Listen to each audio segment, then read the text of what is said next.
Utokana ama unaotokota katika bunge la taifa kufuatia kuwasilishwa kwa hoja ya Spika Justin Muturi kufufua mjadala wa sakata ya sukari baada ya ripoti hiyo kufutiliwa mbali kwenye kikao ambacho kilichoweka uadilifu wa bunge la taifa kwenye mizani. Anavyorifu mwanahabari Geff Kirui, baadhi ya wabunge wanapendekeza mswada huo urejeshwe tena bungeni ili ujadiliwe. Sakata ya sukari humu nchini ingali nasi, yaenda ikirudi, inazidi kuibua mdahalo, na sasa mchakato wa kurejesha mjadala kuhusu sakata hiyo bungeni ukichacha.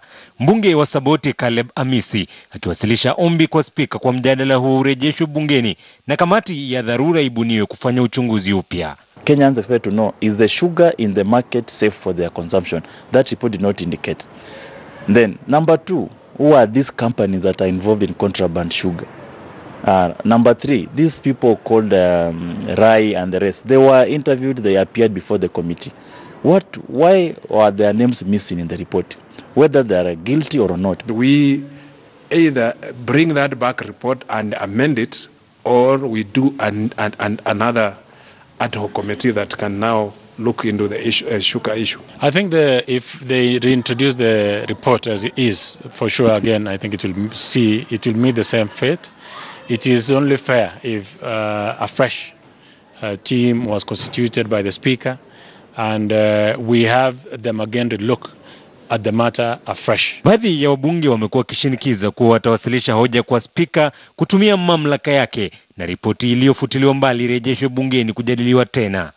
So anybody who thinks that will fail this report again, if we manage to go through, I think it will be unfair to Kenyans.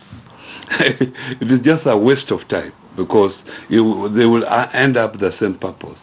Yeah? What has changed to make it go back and have already the indictment issue has been raised and people now have no confidence. Madai ya wabunge kula rushwa ili kufutilia mbali ripoti hiyo ya sukari na andama bunge la taifa, na kwa msingi huo baadhi ya viongozi kutoka maeneo yanayokuzamiwa akipinga hatua zozote zitakazotwika bunge nafasi nyingine ya kuchunguza na kubaini jinamizi linalokumba sekta ya sukari nchini. How many reports have we had in parliament? Where have those reports gone? I think we are creating corruption within corruption. And therefore this corruption will not end. Wiki iliyopita Spika Justin Muturi alielekeza afisi ya karani wa bunge la taifa kupokea ushahidi kuhusu madai yoyote ya hongo kuhusiana na ripoti ya sukari, ila kufikia sasa kuna yeyote ambaye amewasilisha rasmi lalama au ushahidi. Geff Kirui, KTN News. Unatazama taarifa za KTN leo mtazamaji, kuna taarifa zaidi ambazo tutakuja kwenye muda usiokuwa mrefu. Pata kamusi ya leo alafu tuendelee na taarifa hizo.